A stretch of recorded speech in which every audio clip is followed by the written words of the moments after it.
All right, give it to me. The following contains offensive language and spoilers. Listener discretion is advised. Dun, dun, dun, dun, dun, dun, dun, yeah. I don't know where the song come from. It's just burned in my brain. That's all. Welcome back to the Comic Book Bulletins Nursery Bulletin. Host Leroy, aka Mr. Monday Morning Raw, with my co-host. Yeah, this is Eli, aka Yankee Doodle. Dandy. Yeah, and we are back with another episode. We're gonna jump into it. Light week, but we're gonna jump into it. See what we got. Oh, and shout out to our illustrious partner, the AI. All hail the Doombots. All hail the Doombots. Shout out to y'all that shared that Doombot, our Doombot meme we put in the group this week. Shout out to y'all that laughed at it, and the ones that didn't laugh at it. Stop taking shit so seriously, man. Stop jumping in the comments with the well, actually, he's a stop. Anyway, can we start off with the podcast, Eli? Yes, let's go. Okay, can we start off with a fan favorite? I guess, yeah. Okay, we're gonna start with a fan favorite. We're gonna boost up this algorithm real quick because anytime we do this, the algorithms shoot up. Pun intended. You'll see what we're talking about. Hold up before we get into it. Hold up, what we got here. Is he here? He is here. Jacob, you are right on time. That's why I waited. I waited. Well, actually, Jake is the well actually guy, but Jake, that's okay. Jake, you're our well actually guy, so that's okay. Yeah, you're the guy at the desk. No, the right. guy in the chair. The guy in the chair, right? All right. Yeah. So anyway, we're going to start off with something that's a fan favorite. We're going to go here. So first thing we're going to talk about is Sydney Sweeney. Oh, don't worry. I brought pics. Okay. Yeah, I brought pictures. Okay. And who is this now?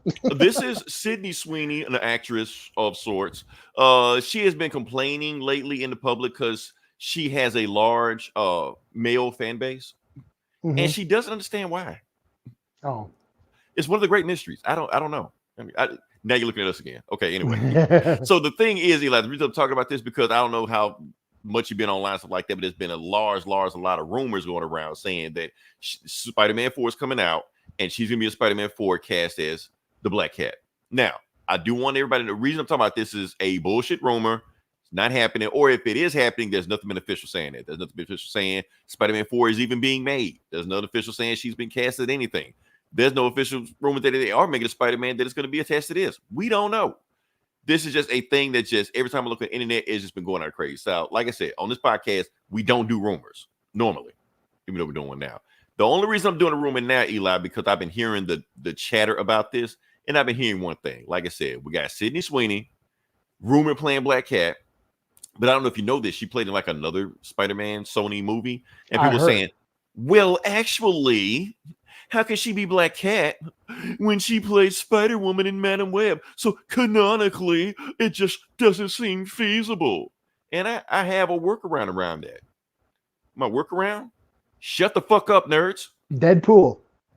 No, just shut the fuck up. Let it go. Don't worry about it. Deadpool fixed it all. Look, do you want Sydney Sweeney as this or not? That's all you need to ask. Yeah. Don't worry about how does it make sense logically or canonically or canon-wise. Fuck that. Sydney Sweeney as this. Fuck logic. But that ain't happening. But like you said, that ain't happening. It ain't happening. But if it did happen, who the fuck cares why it's happening? And if it does happen, and when it does happen, it's going to be Timothy Chalamet as the Black Cat. And if you complain about it, you're fucking sexist. Is this at yeah? Don't worry, Eli. We're gonna get to that later on. Oh well, if matter well connected. See, you're doing it. You're doing it, Jake. You're doing it. Don't do that, Jake. Don't do it. Just let it happen. All right, that's all I want to say. Oh, but that one I want to talk about, Eli. We're gonna go deeper with Sydney Sweeney. All right. Yeah, fuck all the nerd shit we're talking about Sydney Sweeney. The other day, Sydney Sweeney, since we're still on Sydney Sweeney, she posted the other day Instagram thirst trap. And it's not the Instagram thirst trap you think she normally posts. It was this. I was like, okay. Yeah. Okay, that's okay. Now the thing is, okay, now before you say anything, Eli, yes, we know this is not Megan Thee Stallion. You know, we know it's not Monica Rambeau. You know, say what you want to about that Marvels movie. Hey, she was on point with costume. But you know, she's trying to show off that she's multi-talented. Yeah, she makes the world a better place. Nature is healing. You know, that's yes. You know, so I enjoy watching nature too. Right. So the thing is, people were saying like this is what we normally know Sydney Sweeney for, but she switched it up on us, suns out, buns out, stuff like that. And people were comparing this to Larry Bird playing left-handed, like he's not using his primary strength like that. So I just thought it was funny. But the only thing I connected those two pictures was the ball. Obviously, you know Larry Bird. Come on. Well, the point is Larry Bird's not left-handed. That he's only using basically. Let me go back to the picture. Yeah, it's way more funny when you explain it. Yes. Okay. Yeah. Basically, I'm trying to say that Sydney Sweeney is only using 30% of her power in this pick. If that makes any sense to the anime folks out there. Well, that's her bait and that's her bait and switch. That's her ruse, man. It's like the Velociraptors in the Jurassic Park. You're looking at one thing, and bam, she hits you with the left. You know what I'm saying? That's her style. Right. The Southpaw style. There you go. Yeah, the ghost hook, the one you don't see coming. That's what I watch your quality content. Yes, Jake, that's what you're here for. Don't worry, we're gonna get to comic books eventually. And that's when everybody leaves. Yeah. All right. This ain't the part where everybody leaves. Eli, you ready to get to the next part of the podcast? Sure. Yeah, buddy. Okay, so we saw a movie. We saw a movie. We did. We did. We saw a movie. Not The Crow. Fuck that movie. No. We're not gonna see that. I know. We saw another crappy remake. Right. There's only so much we take in a week. So, all right. So the movie we saw was The Killer. That's what we saw. I know people have no idea what we're talking about. The what? Yeah, The Killer. It's a John Woo movie back in the 1980s, which he remade for Peacock, and it dropped on Peacock this week, featuring an all-black cast. So it's The Killer, but it's bigger and blacker.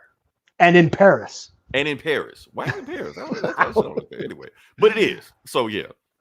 So the thing is, Eli, I'm gonna let you do this review. Oh, great. One, because you are the John Woo expert. That's why I didn't even call you and say, hey, Eli, check up on the John Woo Killer movie in the 1980s. Because, like, why would I do that? I know you already seen the movie.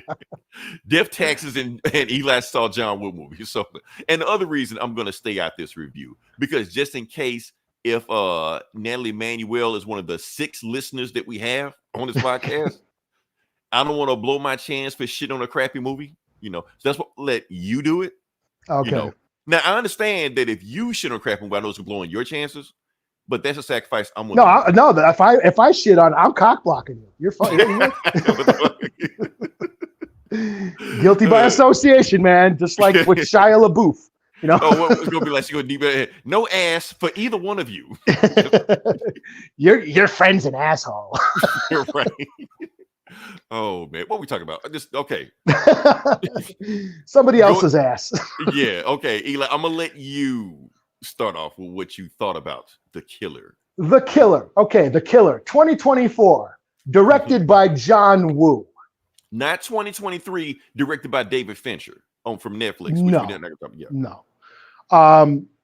This is John Woo, one of the legendary action directors of all time. Hong Kong cinema, he remade his own movie, for a modern audience. I hate that word, but we're going to talk about that later on also. We can talk about it. Okay. This movie, we've talked about this remake years ago. Because remember, it was supposed to have Lupita Nyong'o in it. Was it? No. First of all, I don't remember any conversation about this, Eli. She was first rumored to be in it. I feel like she would have killed it in this. But anyway, I'm sure she could have did it. Yeah. But we went with old girl from Game of Thrones and Fast and the Furious. Yeah. And how I feel about this movie. This isn't a bad movie. What? Let me finish. I'm sorry. Yeah, this isn't a bad movie. If you do not compare it to the original and just go in with fresh eyes and watch it on its own merit as an action movie on a streaming service in 2024, it's totally fine. The thing is, it is impossible to separate this from the original, because the original Killer is a fucking classic. Right. It revolutionized action cinema. It created a genre. John Woo created an action genre called gun fu that you see in all to this day. You still see that to this day in all action movies. The very stylized gunfights, the shootouts. John Woo created this style of gunplay where he basically turned gunfights into sword fights, into kung fu wuxia style sword fights. Guns were basically swords in his movies. A lot of movement, a lot of grace and style to these shootouts. A lot of slow-mo action scenes on those critical action moments that you see Zack Snyder and The Matrix did. That he influenced all these action directors, Quentin Tarantino, Robert Rodriguez with the Desperado movies, Lara Croft. Anytime you see anybody with the double-fisted pistols blasting, that's all from John Woo. He created a genre. John Wick, yes. John Wick. Yeah, Chow Yun-Fat was his muse. He was in all these John Woo movies where he's just blasting up fools with grace and style, with all those very graceful swing. It was always like they're always swinging their arms and bringing the guns up and blasting. Because in American cinema, you see the guy shoot the gun and cut. You see the next shot of the guy getting shot with the gun. So it's always two separate cuts. But in John Woo movies, you see the guy shooting the gun and the guy getting shot all in the same frame. And you also got to see the damage that the gun did. The blood bursting out of the dude, the damage of the environment, holes in the wall, the tables getting shot up, money flying in the air, all this kinetic energy to John Woo's style of action. It was like a ballet of blood and violence, and it influenced Hollywood. Eventually, he came over to Hollywood and made watered-down action movies like Hard Target and Face Off. I love Face Off. Come on, man. Mission Impossible 2. He made a Mission Impossible movie. Wind Talkers. He came over to Hollywood and started making American movies because everyone was biting his style anyways. So, so the Killer, he evolved this style with a Better Tomorrow and Better Tomorrow 2, but the Killer is where he perfected his cinematic style of action. And then you're like, how can he top the Killer? And then Hard Boiled comes out, which is his masterpiece. Hard Boiled is his magnum opus, So and yeah, so many movies got ripped off that. Yeah. And again, Chow Yun-Fat with 245s blasting his way stylistically with grace, and it was like he was choreographing a ballet or a dance routine, only with guns and bullets and blood. It was like a poetry of violence. So The Killer was a monumental film that revolutionized the way action movies are shot and made. And John Woo decides to remake his movie in 2024 that goes directly to a streaming service. And the result is kind of a mediocre action flick. Exactly what you expect on a streaming service. Yeah, it's just a mediocre action flick. It's fine. There are some cool moments where you see that John Woo-esque style of filmmaking come out. There's some pretty cool action sequences that are fine. The plot is very similar to the original as far as this assassin trying to, right a wrong and protect a witness, that's very similar to, Chow Yun-Fat's, hitman with the heart of gold from the original Killer. So the same themes are there, same elements of the original Killer is in there, but just the action just isn't on par, even with today's standards. Because John Woo, he inspired the next wave of filmmakers, and you see the evolution of action filmmaking. Eventually, Desperado and Tarantino and Kick-Ass and all, the Kingsman movie, they led to The Raid. And that now you got these very violent, visceral fight scenes, which then paved the way for John Wick movies, which are very violent and brutal, and everybody's getting shot in the head. Yeah, everyone gets shot in the head point blank and stabbed in the face, and they're very violent. But John Wick is still, you can still see the John Woo influence in the John Wick movie. Like Keanu Reeves is basically Chow Yun-fat, you know, in those movies. So you still see that influence in John Wick movies. And those movies turn Chow Yun-fat into an international superstar. Oh yeah. Everyone knows who Chow Yun-fat is. You know? Even and eventually Chow Yun-fat came over to the U.S. and started making movies over here. Right. And I do want to say, so when he came over here, The Replacement Killers is not a John Woo movie. No, he produced a lot. Right. But it was Antoine Fuqua actually. Antoine Fuqua's first film. Like full-length feature. Training Day, the Equalizer trilogy. So that was what's his American Gangster. Yeah. So like I said, this movie, it's fine when you watch it on its own merits. It's just a mediocre, generic action flick. Has some cool moments, has some cool scenes. But it just isn't on par with like a John Wick. Because John Wick is now influenced. You have like Nobody and Bullet Train and you know what I mean? Kate.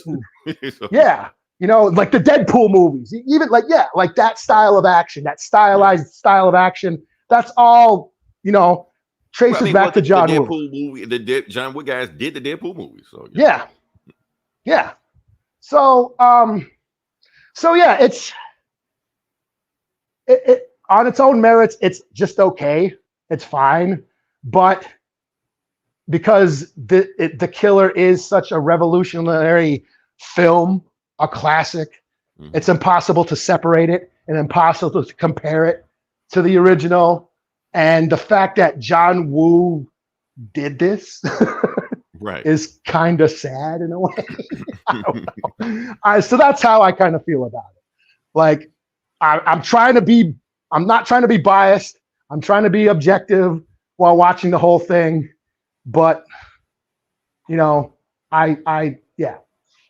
it's just okay. You know. Okay. Can I go? Can I go? Yeah, go ahead.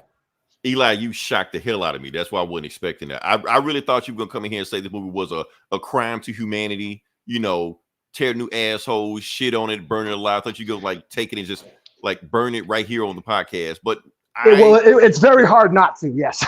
Yes, but that's why I was like, wait, he thought it was mediocre. I wouldn't expect that because that's what I got from it. That's what I was going to come in here and say, that it wasn't a bad movie. It was just mediocre. It was very Netflixy. That's what you expect. Like I said, it was a free streaming movie. When you turn on a streaming movie, this is exactly what you expect from a streaming movie. A throwaway thing, a few fight scenes, cool, whatever, and you'll forget about it. It never even exists. Like I said, if this movie wasn't called The Killer and John Woo wasn't directing it and we didn't review his podcast, I would have completely forgotten this movie ever existed. And it would have been fine. I probably would have minded it so much, you know? Yeah.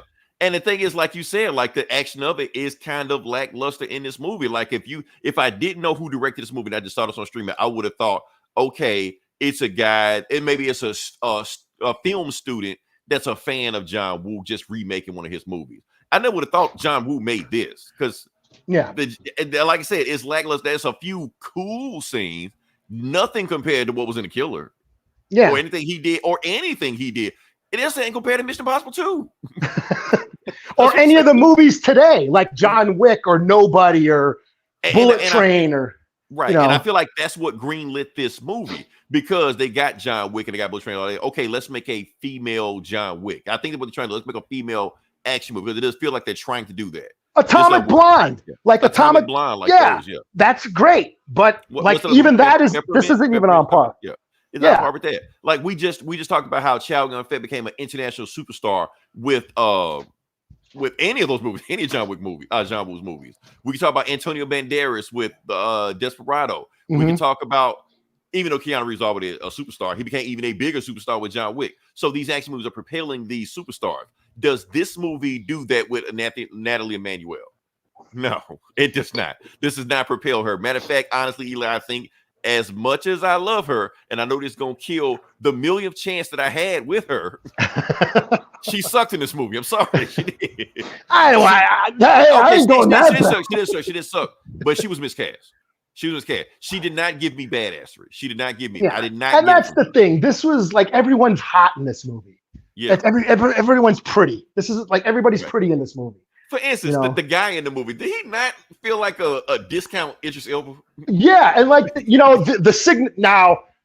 again, back to John Woo. John Woo sort of invented that frozen moment of the Mexican standoff where they both point the guns at their heads. Right. That's in like almost every John Woo movie. Yeah. Hardboiled, The Killer, Once a Thief, ABT, Better Tomorrow. They're all where they both protagonists point the guns at their head and they have a conversation. Mm-hmm. That's in this movie too. Oh, yeah. But these two look bored as fuck. There was like no tension. There's no badassery in it. They don't. Yeah. Now, Eli, if you don't know who that guy is, he was Bishop in X-Men. So that's all. That's the only thing I've seen. Yeah. Okay. Oh yeah.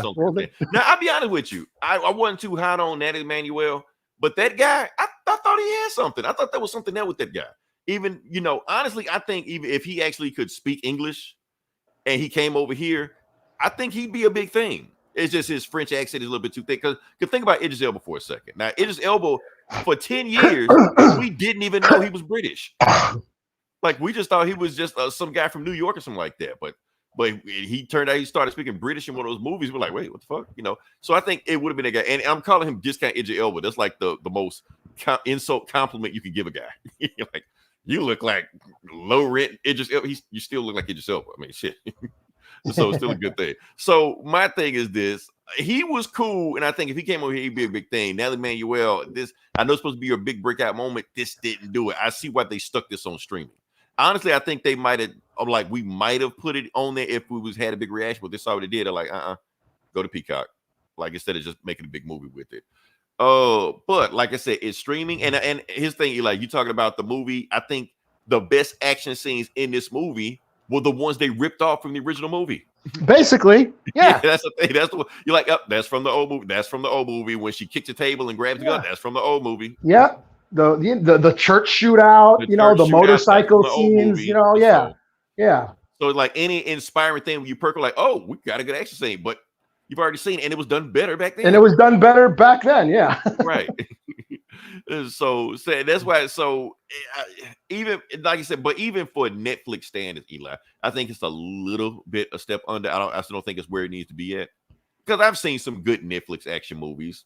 This is a step down from that, even though it's not on Netflix, but still whatever like that. Yeah. But like I said, it's a few action scenes on there that if you watch them on YouTube, you'd be like, oh, that was cool. That was all right. That's about as good as I can give this movie. I wouldn't say go out and recommend it. I wouldn't even say bother wasting 2 hours to watch it on Peacock. Nah, just. And that's the thing is like if you don't know who John Wick or John Woo is, yeah. And probably most of the kids born after 1990 probably don't, then don't fucking bother, because this is what's going to happen. This is what gets on my nerves. These kids, they'll watch the remake, they'll like it, and then shit all over the original. It's better than the original. Like, fuck you. No, it's not. And that's what I can see a bunch of kids who never seen any John Woo movie watch this and say, oh, that was pretty good. And then watch the original, say, that's all right. They talked funny in that movie. Okay, Jake, you better to get blocked. Yeah. Yeah. I'm not going to do it. Eli going to do it. Exactly. You don't know who the fuck John Woo is and shit. You're voted off the island, no? You can't hang with those. You can't hang with the big dogs here. You don't know who the fuck John Woo is. Like Wu-Tang. Jake fucking with us because he know what he is. But Wu-Tang, like sampled The Killer on the Purple Tape, Raekwon's album, Cuban Links. There's The Killer sampled all over that. Where's my Killer tape? That's all over the fucking Wu-Tang albums and shit. So like The Killer was a highly influential movie on not only cinema, but on hip hop, Right. Quentin Tarantino references it in a bunch of movies. Like I loved like all John Woo movies. I'm a huge John Woo fan, but The Killer is okay. I gotta represent. Fuck it. I'm getting jumped on. Hey everybody, it's me. Shit. Okay. E-Dub in the house. Warn me, man. Damn. Yeah, E-Dub in the house. Here we go. I'm just like, here we go.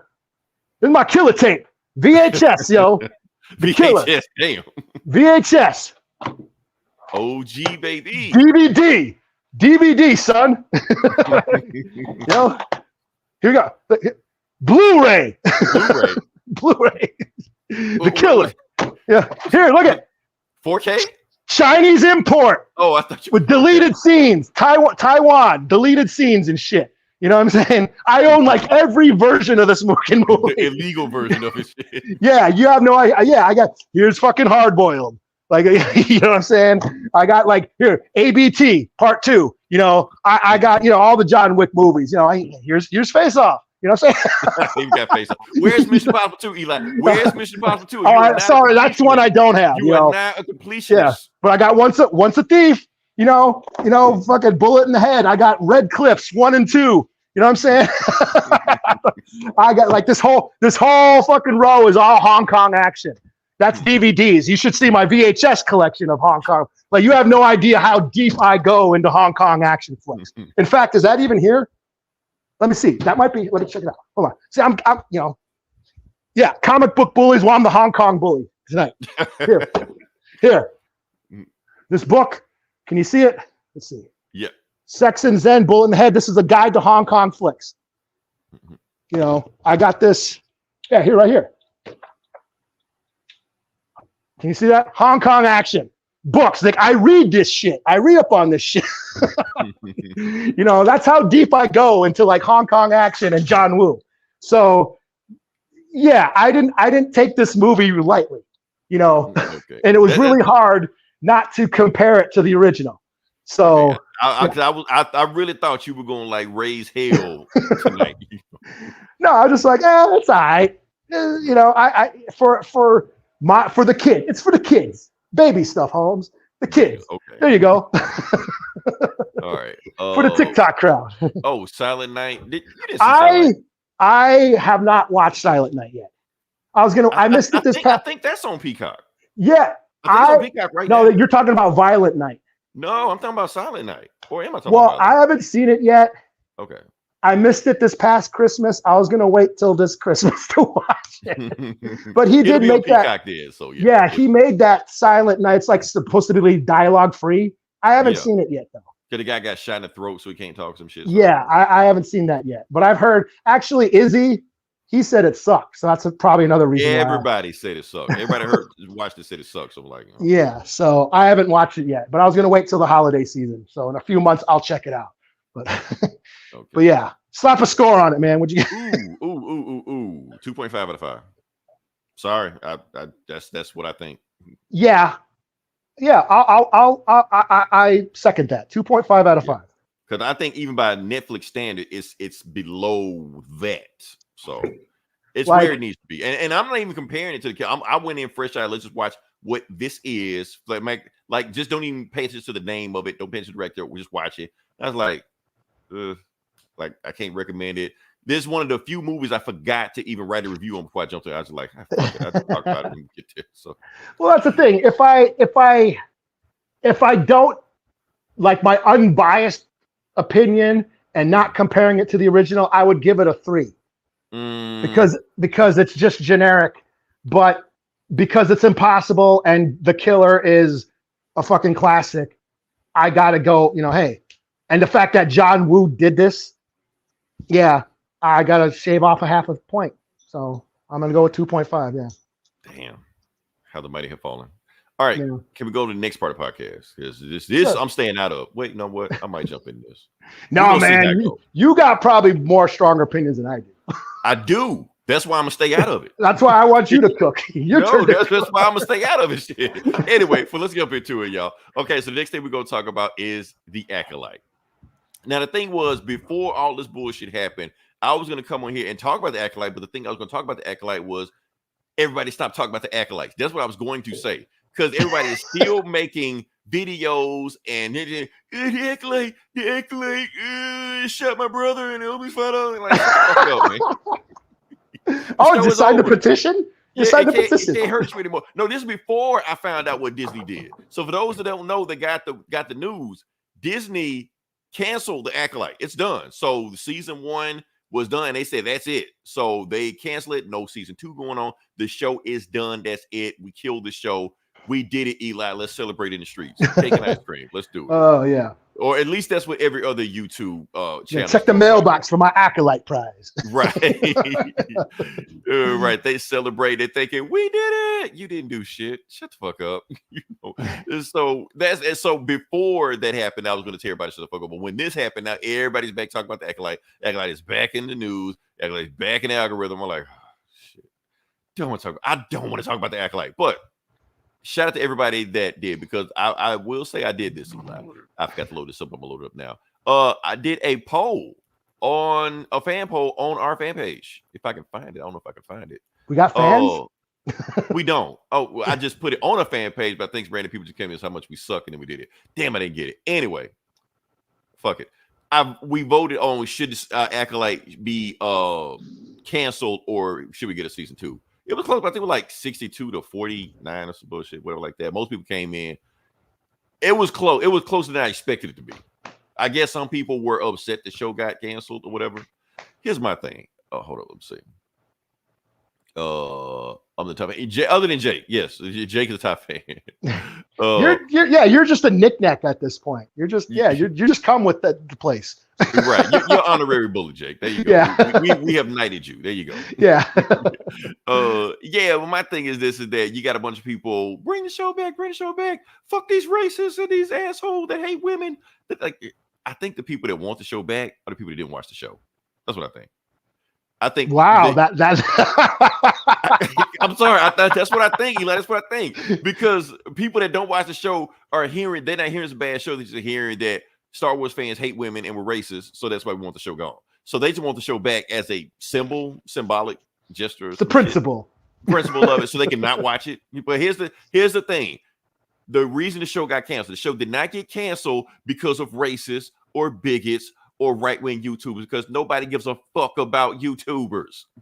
Yes, I'm looking at the camera when I say that. I'm breaking the fourth wall. The reason I say that because they're just talking into the void, talking to crowd over like that. The point is, people didn't watch the show. That's what happened. It doesn't matter how many loud YouTubers are out there, how big they're on Twitter. People didn't watch the show. You can watch the Nielsen rating. I know I said on here, don't count Nielsen on there and stuff like that. But that whole Disney bullshit we talked about last week, Eli, I started looking into some stuff, and I realized that when you sign up to Disney Plus, you enroll in the Nielsen automatically. Huh. I didn't know that. It's on there. You can click off on it if you want, but by default, it's on. So Nielsen knows everything you watch on Disney. Is this like some fucking that South Park episode where it's like the human centipede, where you like you unknowingly participate in a human centipede? Like you don't know what you signed up for. That's the thing. So that's my thing. So when you look, so if we're taking the Nielsen rating seriously, this was the lowest rated show Disney ever put out for Star Wars. Bottom line, I mean, when that happens, the show gets canceled. It doesn't matter racists and bigots and sexist. And I heard like the first 3 episodes were like had strong viewership, but after that it took a dive. Right, and that's with every show. Every show, the first couple episodes is going to get the highest views. But yeah, like even the season finale, nobody watched it. Yeah. So when that happens, they're like, "Why are we going to keep the show going?" It didn't matter the politics, anything like that. Your show gets canceled when that happens. And this is one of the most expensive Star Wars shows ever made. Like, well, actually, I think Andor was like twice as high as this. Yeah, but this was pretty expensive. And also, yeah, and it doesn't look like it. And that's the problem. It looks like a TV show. Like, where did the money go? Yeah, hookers and cocaine. Come on, man. Where is it on the screen?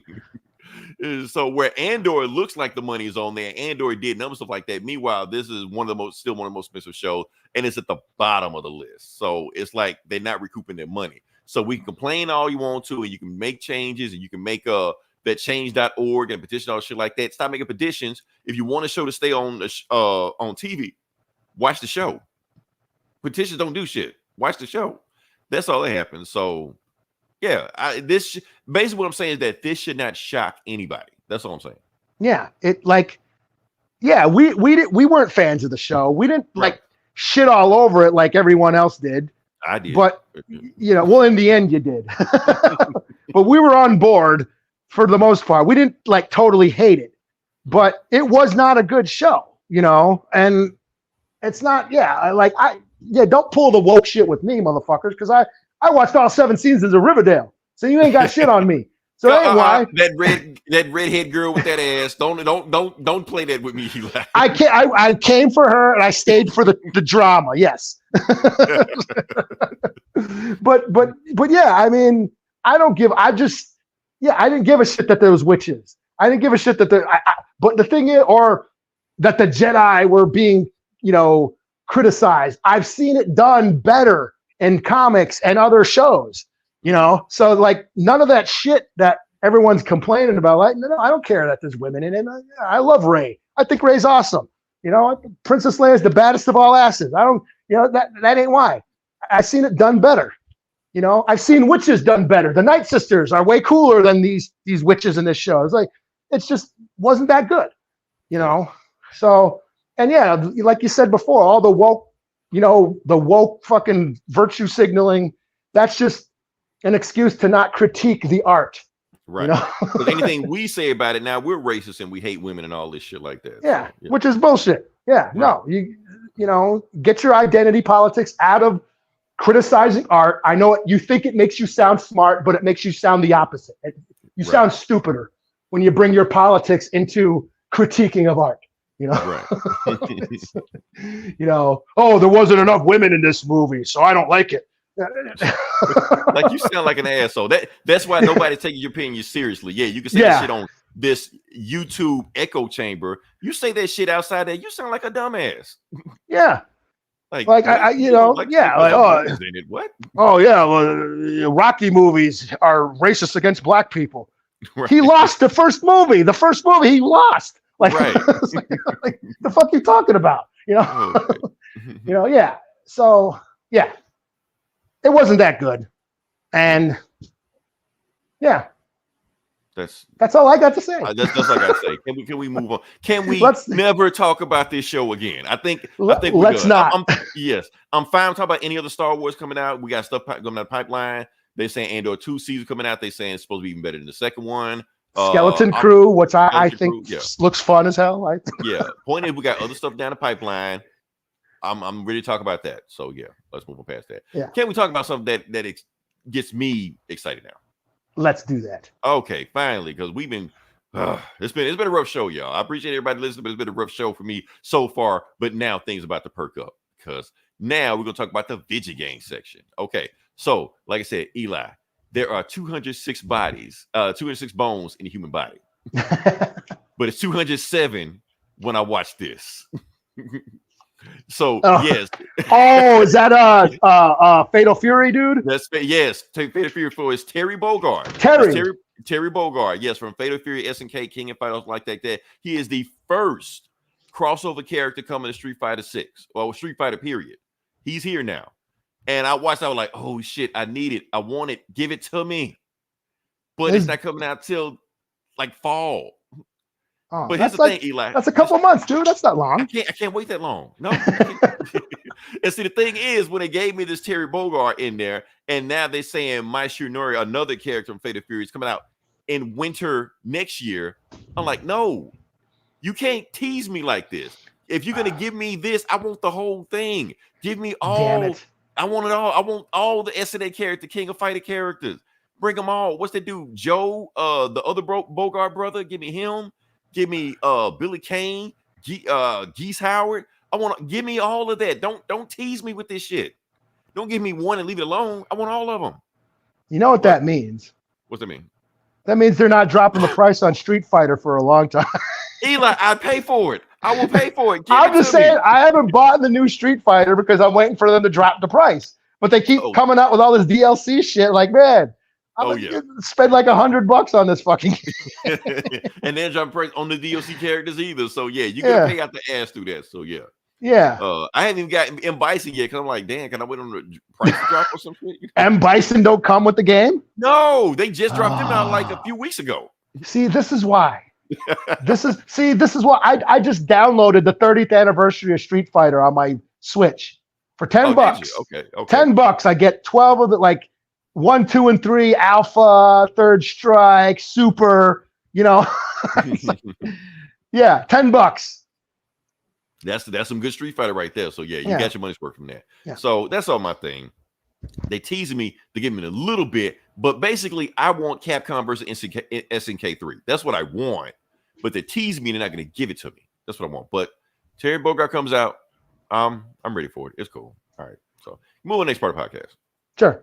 Okay. Like I said, it's comic book bullies. We're talking about comic books. We're going to jump into it. And Eli, we have a mess right here because I don't know where to start and where to go.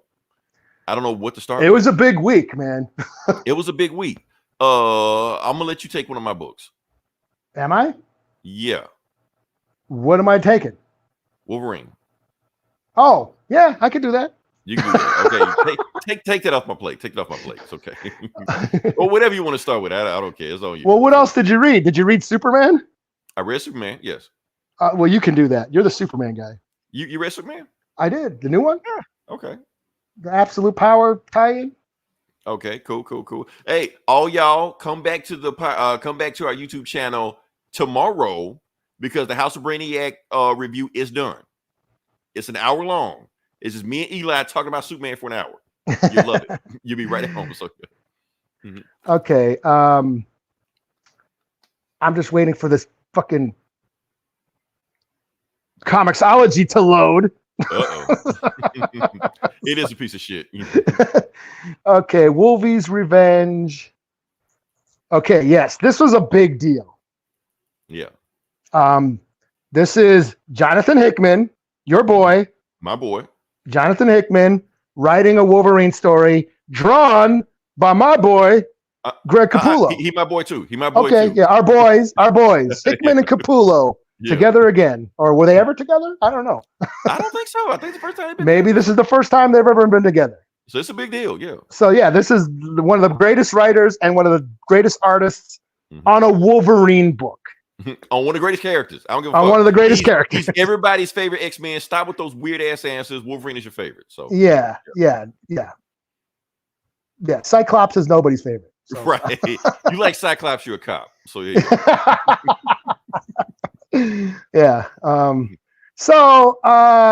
This is just like obviously some sort of non-canonical book. It's not connected to anything going on right now. But I've heard some people complain about that, but I like that. Just do what you want to do. Yeah, let's just write a cool story. We don't give a shit. It doesn't. Who cares?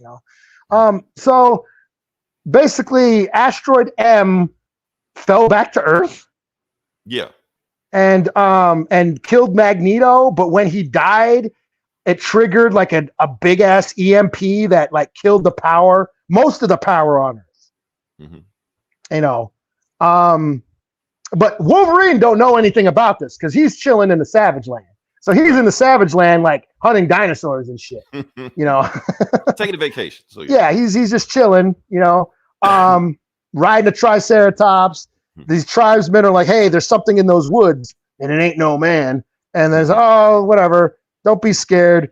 And then it turns out to be like a fucking T-Rex comes out and eats the fucking his Triceratops. And then now we got Wolverine versus a T-Rex.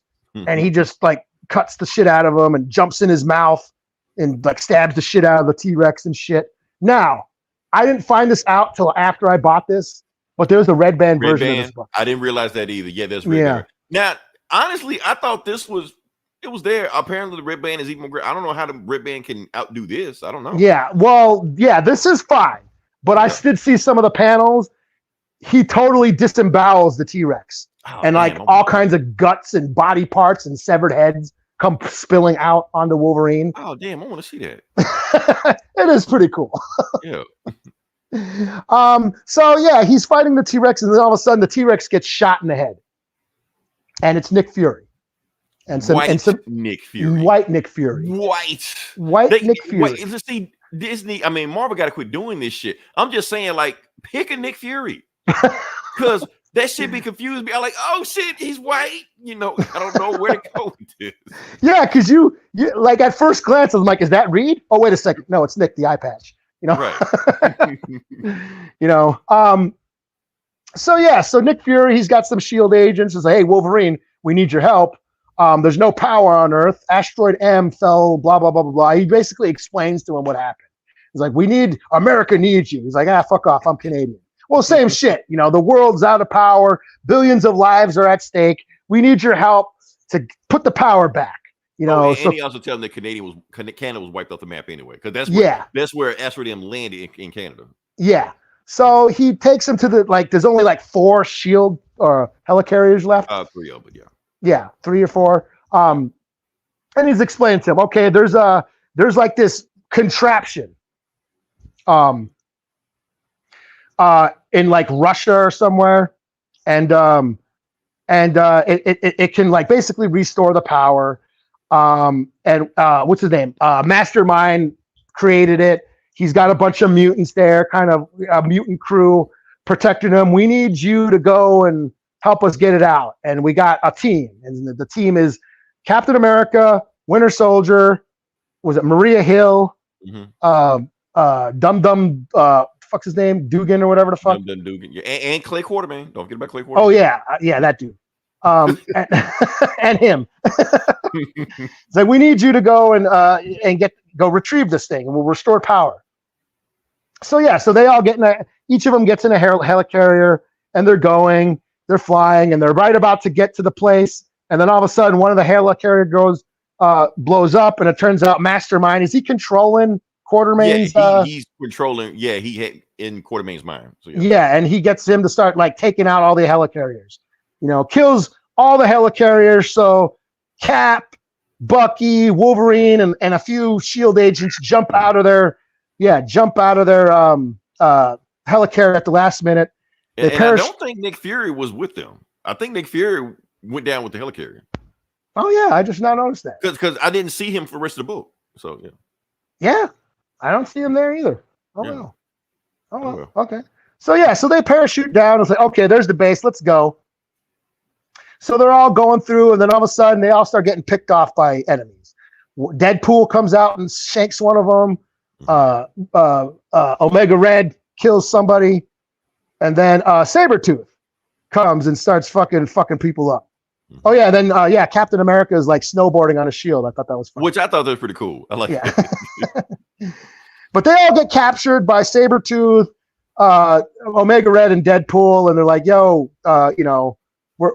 we know what you're trying to do. You're trying to steal our shit, but we ain't having it. We're gonna take you as prisoners. So they take Cap, Bucky, and Wolverine as prisoners, and then basically Mastermind's like, yeah, you Americans, you're trying to steal our shit and restore, your power, and well, that's no more. The West is fallen. The East now rules. Mother Russia, all that shit. Preaching all that good shit. Now we're gonna let you go. We planted bombs inside you, and you say, how the fuck did they get a bomb inside Wolverine? Well, I guess they took some of Omega Red's DNA and slowed his. It slows his healing factor down. Yeah, slowed his healing factor down, just enough for them to get a bomb inside Wolverine's chest. Says, okay, now go back and you tell America to fuck off, and and Shield to fuck off. This is where the power stays here in Russia, basically. Oh, and don't forget, Colossus is with him now. Oh yeah, Colossus is Russian. So yeah, Colossus is like talking and all that shit too. So they go, they let them loose. Wolverine's saying, yeah, I'm not going. You guys go back and tell everybody what's going on, but I'm gonna stay and fuck these motherfuckers up. So Cap and Bucky, they go running off, and then Deadpool pushes the button and blows them up. So Cap and Bucky get blown up. And then Wolverine's like, you motherfuckers, and he's like trying to like stab himself, trying to claw the bomb out of his chest. But then Deadpool just presses the button and blows up Wolverine.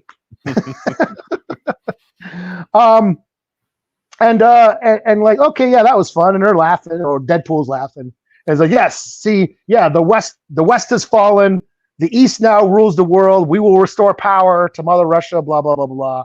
And then, but meanwhile, Wolverine's healing factor's kicking in, and he's slowly starting to form back up, and it says to be continued. So that's where it ends, and Wolverine's about to get his revenge. Mm-hmm. And I thought this was fine. I mean, that's the thing. It's an okay story, but you're not here for the plot. You're here for the art. You're here to watch Greg Capullo draw Wolverine fucking up motherfuckers.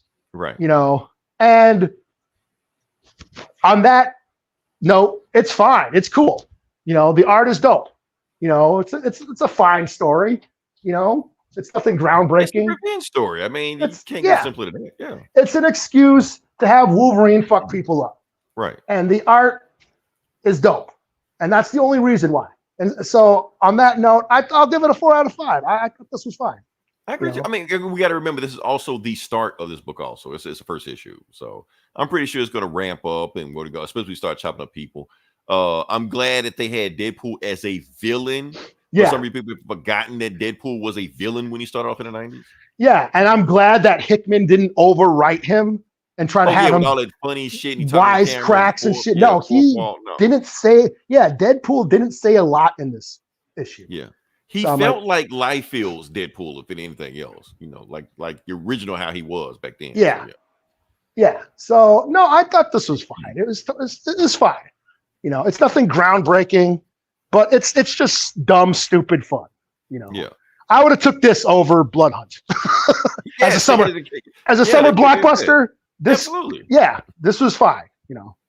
So yeah, I'll give it a 4 out of 5. Yeah, I'm gonna stick with it. All right. So next book I'm gonna do. I should have asked you about this. I don't even know if you saw this or you read this or not. Ultimate Spider-Man. I did read this, yeah. Okay. We're just gonna just briefly talk about this shit because honestly, a whole lot didn't even happen in this book. It was a lot of talking. It was a lot of talking, a lot of build up, a lot of where we're going with this. Let's just get through it. Let's just fly through this shit. What happened was Spider-Man and Green Goblin meet Tony Stark. Because and it's his kid's birthday. So yeah, they meet Tony Stark, and basically he's telling him like, "Why are you doing that?" And he's basically telling him that Peter is special because on the Maker's list, he was like #1 guy you got to take out, something like that. And Greg Goblin, well, what was I on the list? Like, you went on the list. Like, why do you have my shit anyway? You know. But he just let him have it. He was like, "Well, I'll tell you what. As long as you stick around with Spider-Man, you can learn something." And he just flies off and shit like that. So that whole thing you talking about how they're getting more and more beef between them or rift between them, it's definitely building now, especially when you realize it's Peter's the chosen one and he's just a nobody. Next thing you know, they bowling at the arcade.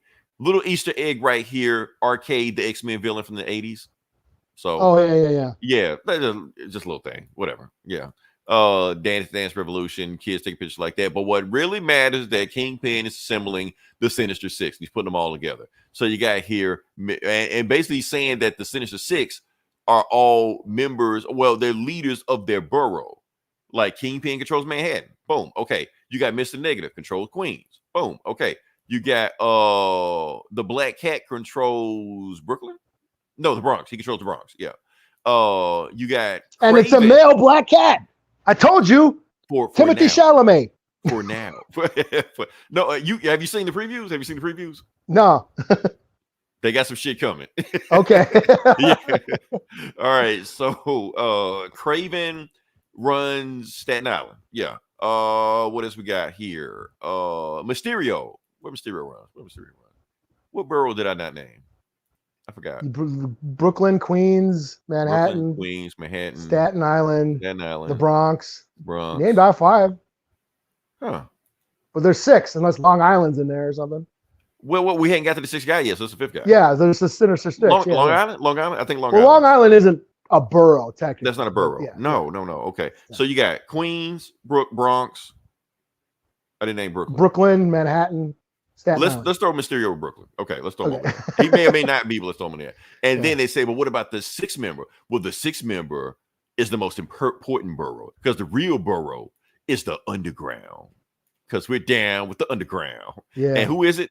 Mole Man. Now, I was okay. I didn't expect this. Yeah. I didn't expect that either. So, yeah.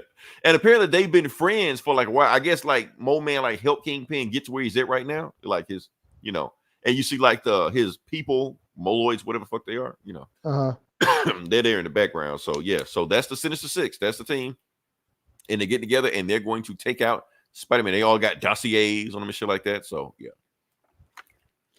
To be continued. So that was a book.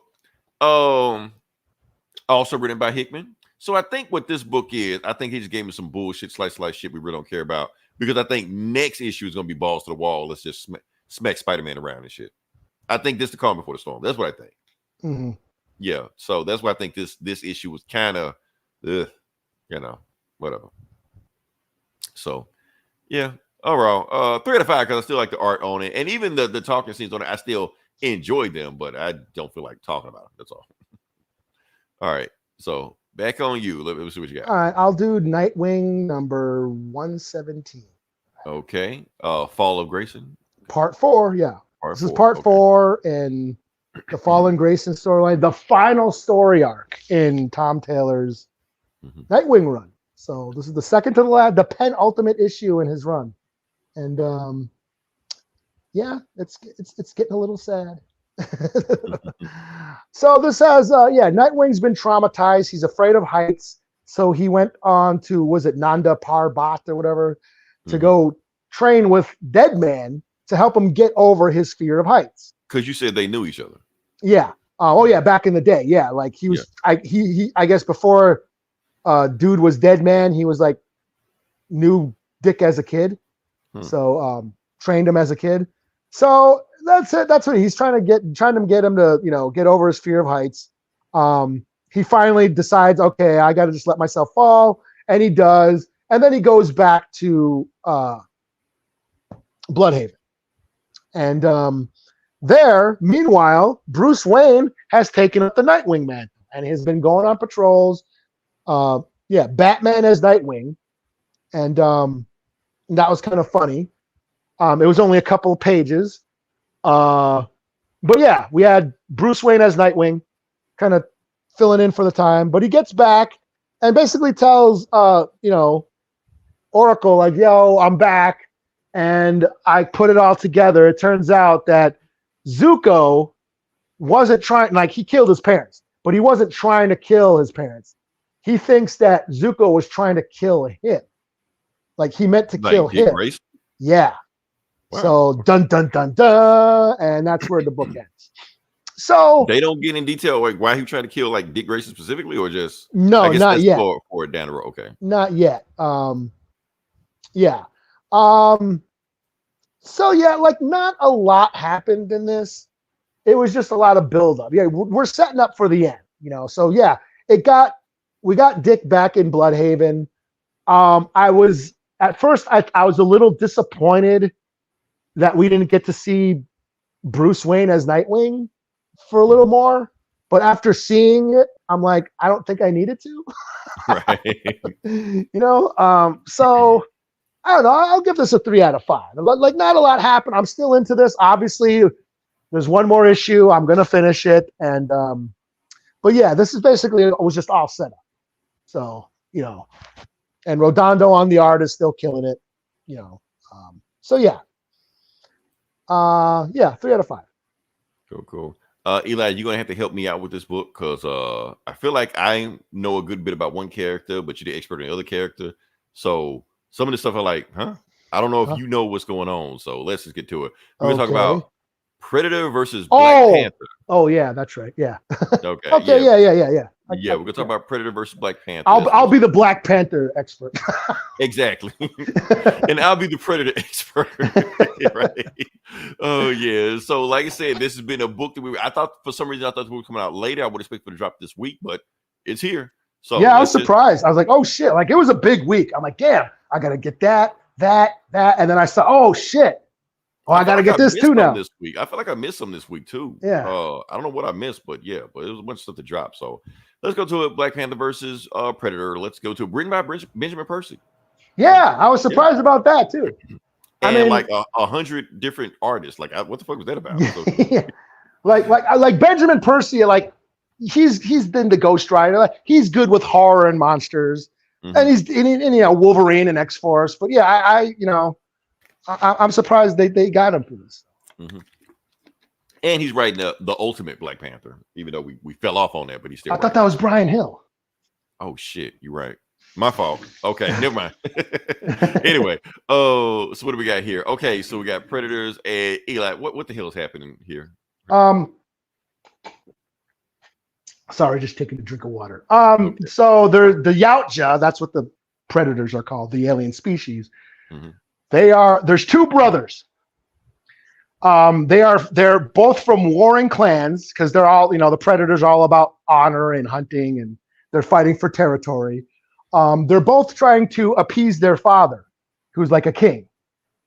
And the father favors one of them, the bigger one, who's bigger and stronger. And the other one is smaller, and he's also missing a leg. So he basically says, whoever wants my kingdom, well, you guys got to fight for it. So these two brothers have, their clans war against each other. Now, the thing that the father has a vibranium spear. Mm-hmm. So the spear, it says it's a very powerful spear that absorbs energy. So obviously it's vibranium. So the brothers have a war. The stronger brother basically wipes out almost the little brother's clan.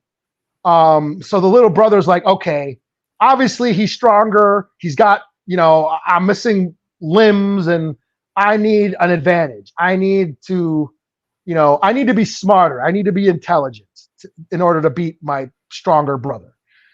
So he's been using technology. At one point, he gets captured and he put like claws inside his arm, like Wolverine. So and escapes. And he had a ship hidden underneath a lake, and his few remaining soldiers. They decide, you know what? We're gonna go find. I need a weapon like my father. So that's made out of this weird material that's found on Earth. So I'm gonna go travel to Earth to get this material and create armor and weapons. And it's obviously vibranium. So they travel to Earth. They can scan vibranium to know exactly. Yeah. They scan the universe for vibranium. They find a big bunch of it on Earth, and they're like, well, let's go there and go get that shit and make some weapons so I can kick my brother's ass. So they travel to Earth. And on Earth, where's the vibranium? On Wakanda. Well, the largest portion of it, because they find some in New York, which obviously Cap Shield. They say Central America, which is Namor. Okay. But you got Wakanda, the vibranium mound. So do you want me to keep going, or do you got it? Yeah, you keep going. I'm enjoying this. Okay. So meanwhile, on Wakanda, what are they doing? They're having some sort of like training exercise where they got to hunt like a Black war Panther? game. Yeah, like they're hunting Black Panther. Basically, the Dora Milaje versus the War Dogs. Yeah. Whoever gets Black Panther first, gets something. Gets ice cream or something. I don't know. Yeah, they get work off for some shit, PTO time. I don't know, some shit, but so so they're having like this war game, and they're trying to find Black Panther. Hold on a sec. And then go to the next page. You go to the next page. I'm trying to I'll go to the next page. Okay. My Kindle's being stupid. Okay, no problem. I'm going there. Okay. Right. Black Panther. So he's there. Okay, so Black Panther is there. He already whooped the War Dog's ass. Like, he took them out like it was nothing. So now he's going for the Dora Milaje's ass. But we pretty much take all of them out except for Okoye. Dora Milaje's ass. We keep talking about ass. That's the theme of this show. So Okoye is the last one. He's going one-on-one with Okoye. Okoye like, yeah, you talking all this shit when you got that suit on. He's like, man, the suit don't make the man. And then Shuri deactivates the suit because she hacks to his suit and deactivates. She's like, okay, go one-on-one with him if you that bad. So he goes 1-on-1 without the suit, still whoops her ass, and then him and Shuri just run off somewhere, and they go to the top of this waterfall, and they meet this old guy, this old elder, elder, something like that. Basically telling, because what Shuri is trying to get her to do, what trying to do is like use your technology to help the world, because the elder's telling him like, I'm connected to the river, and the river's telling me that people up north they're in a drought. People on the right, they get hit by famine and disease, and Wakanda can help them. And the child like, I ain't helping shit, because you help those people, that's leaving us open for an attack. So yeah, and she's like, well, what if you help them? They may help you. Like, we're Wakanda, we don't need help. Meanwhile, all this shit going on, that's when the Predators find Wakanda, because they've been scouring the universe for this shit. They find out exactly it, but they see the dome, like the invisible dome that comes with Wakanda, and even their ship isn't strong enough to break through it. However, their technology is good enough to hack into it. Yeah. So they hack into it, and that's how they get on the inside of it. And for those who don't know, the Predators, they can sense energy signatures. That's how they see. They see through heat, infrared. They can see light. So they can see in different sort of energy signatures, and they can see the dome over Wakanda. So they know there's a shield. So. Other people just flew right into it. So they're talking. I mean, while they're talking, T'Challa all the birds from the bottom just start flying out of someone. So he knows, okay, something is not right. So he starts tracking the birds to see what the hell the birds are doing. Meanwhile, while he's tracking the birds, he's being tracked. Yeah. I know the theme song. Okay. Yeah. So he's tracking them, and then they started flying down. There's two of them. Like, that's not fair. It seemed more than them. Like whoever left in his clan is tracking T'Challa. So they're tracking them. They got him down there. They're all invisible. They're standing right on top of him. He don't see him. Yeah. Don't see him. Don't sense him. Nothing like that. Fact, for those who don't know, the Predators have a cloaking device to appear invisible. So. Right, but he can't even smell them or sense them, like nothing. Because even Arnold Schwarzenegger could sense them. Well, they're above him, so he can't smell them because they're above him. Okay, I'll let it go. Yeah. It's cool. But anyway, they got that beam on his forehead. So, yeah, and then bam, he gets headshot. But like I said, he got a vibranium skull on, so it doesn't penetrate. But the impact still enough to ring his bell, so it's enough to knock his ass out. He's done. He falls, keep falling until he's done. Meanwhile, Shuri is about to like screw T'Challa. I'm gonna go help those people anyway. I'm gonna use our technology to other people. So she does that, and she's telling Mr. Control, "I'm leaving. Help me out." And they're like, "Okay, cool, Mr. Control." And while Mr. Control is giving her the okay, he gets stabbed because a Predator was standing right behind him. Yeah, a Predator snuck his way into the fucking palace or whatever. Yeah, and killed him. So. Yeah, so she's flying out there, and she realized, okay, hold up, something isn't right. So she flies back to see what's going on. She did Miss Control open up from a while ago in there, and for some reason, she flies right into the dome because she thought the dome was going to open up, didn't open up. Plane gets destroyed. Is she dead? Yeah, I did. Who knows? Because the Predators closed the shield. Yeah, they closed the shield back up. She thought it was going to open up for her because she's the princess, but it didn't. Meanwhile, you got a whole bunch of Predators, got those beams on all the Dora Milaje. Yeah.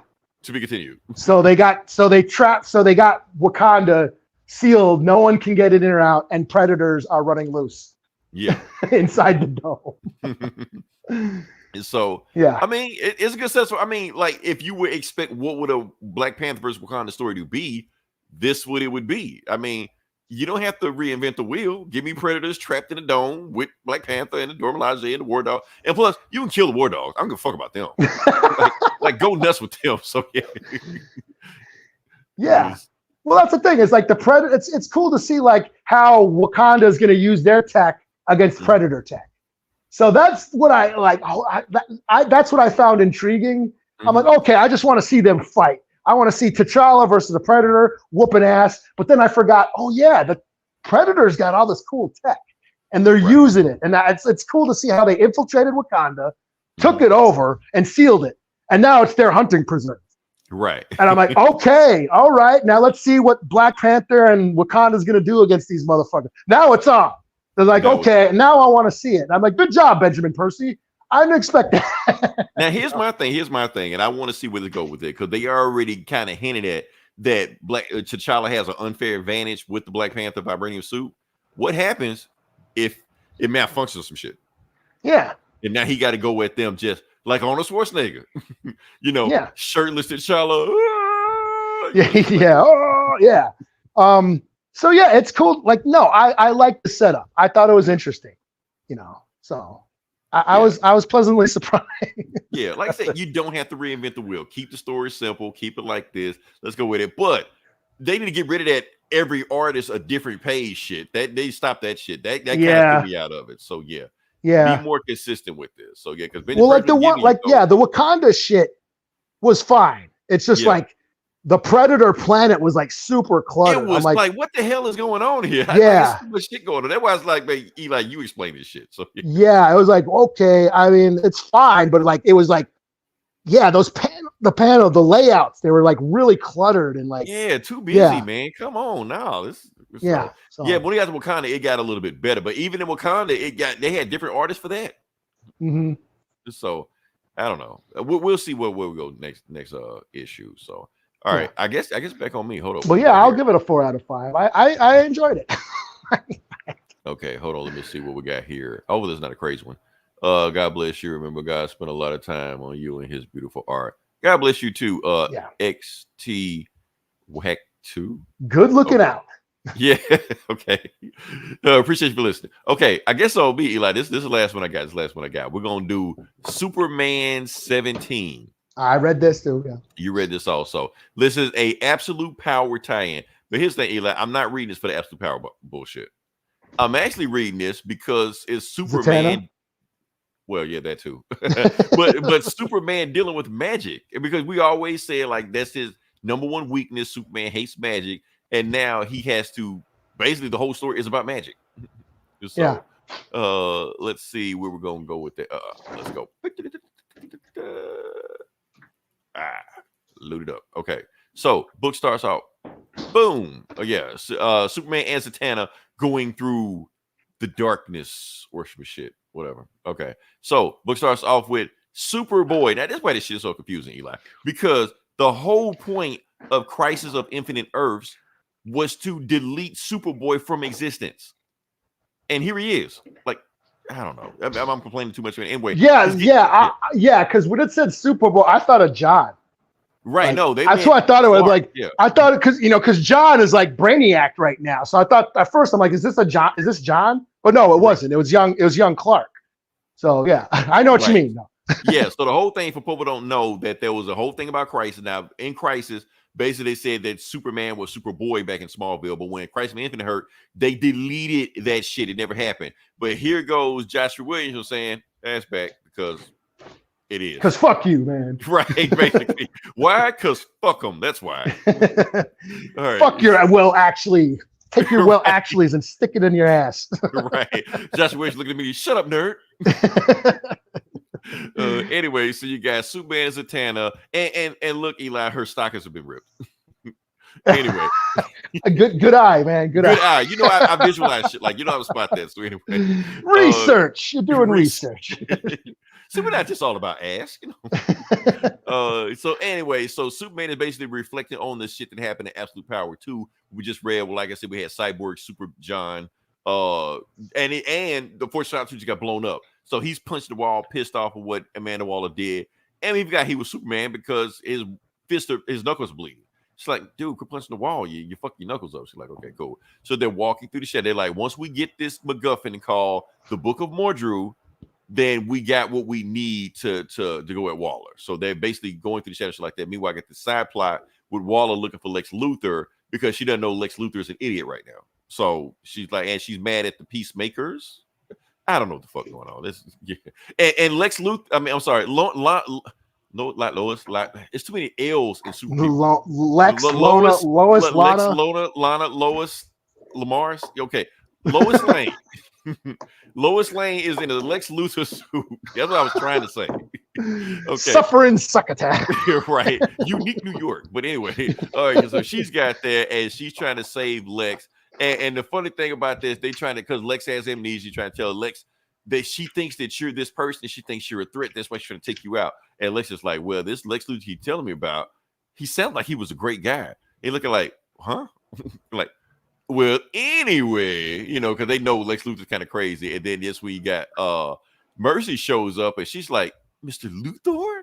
And she just hugs him and shit like that. She's like, do we know each other? And because they haven't seen each other since the Brainiac bullshit. So yeah. So that plot's gone. Anyway, so we get Zatanna and Superman, and where have they ended up? They are at the Parliament of Trees. We ain't seen that in a while. Yeah, where Swamp Thing is that they're trying to they're not trying to recruit Swamp Thing, but she left something in the Department of Trees. But if Swamp Thing is there, she's gonna recruit Swamp Thing. You know what I'm saying? Meanwhile, you got these guys with Waller's troopers or whatever, like stormtroopers like that. They're burning down the Department of Trees. So don't expect any help from Swamp Thing anytime soon. Meanwhile, Superman being Superman, still whooping ass shit like that.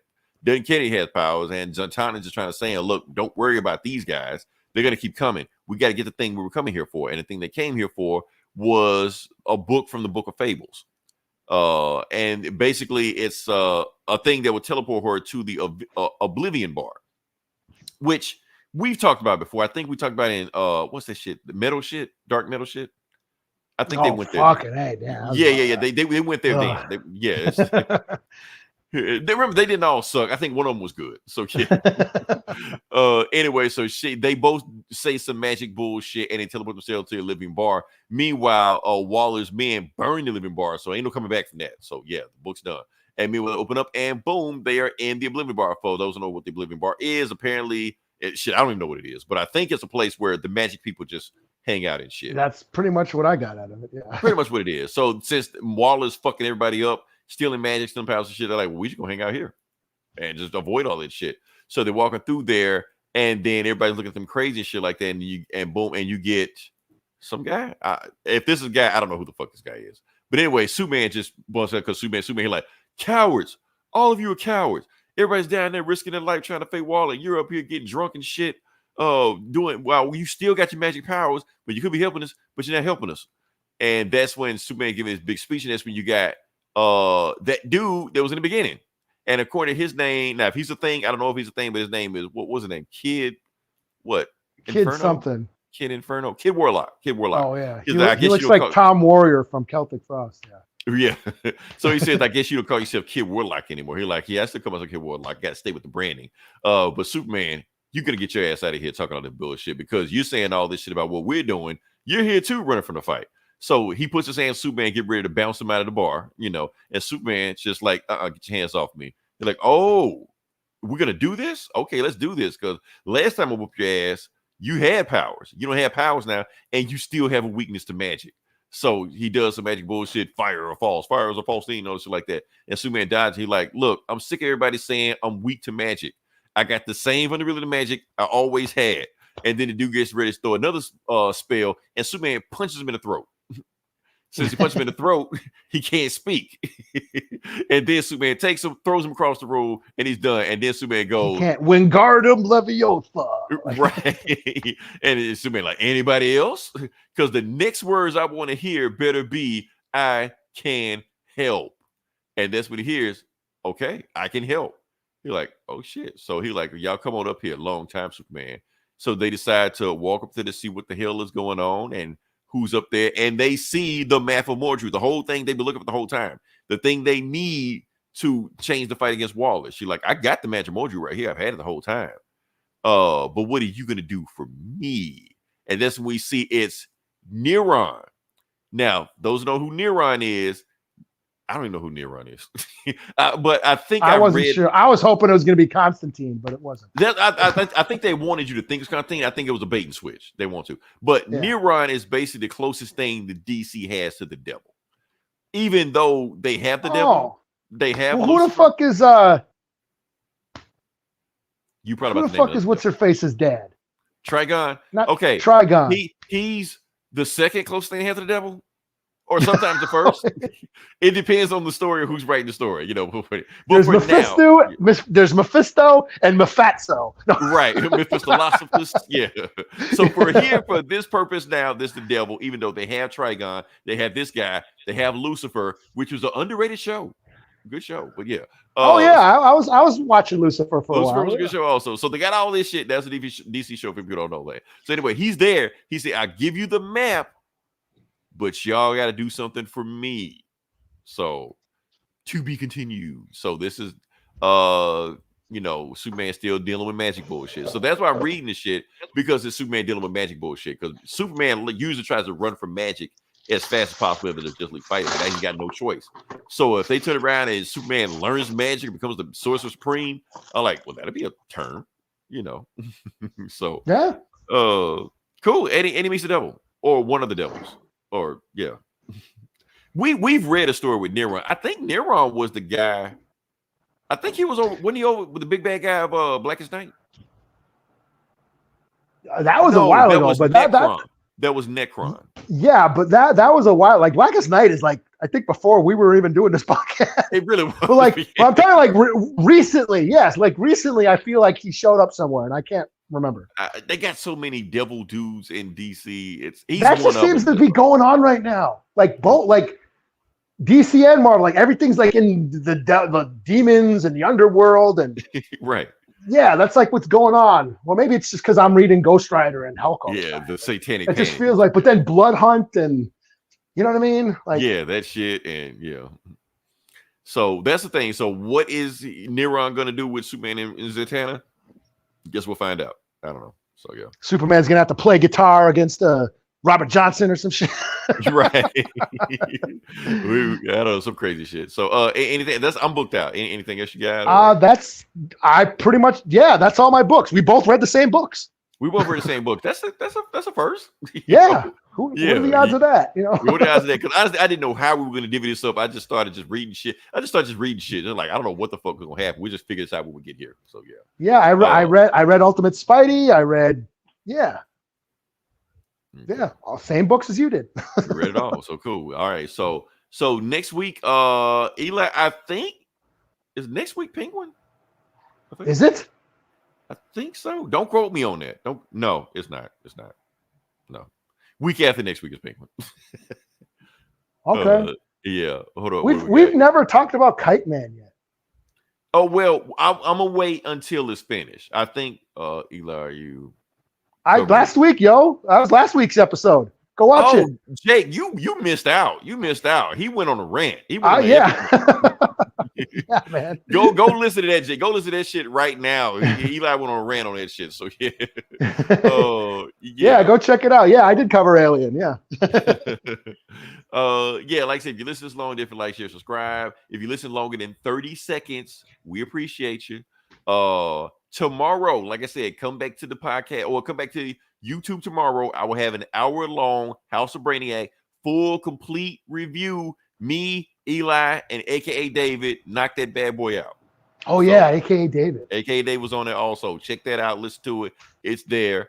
That's all I got. I don't know what we're gonna do next week because I thought, you know what? So now that I've done with that, I've worked on it for a while. I think I'm going back to streaming. You ever heard of Black Myth Wukong?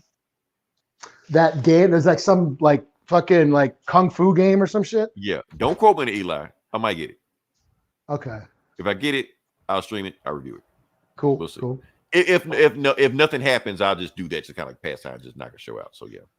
But yeah, check us out next week. We'll have some shit going on. Follow us. Check us out. Share shit. Like shit. Whatever. Do what the fuck you want to do. Until then, this is Leroy. This is Eli. We talk to you guys next week. Same bullet time, same bullet channel, and also die 1,000 deaths.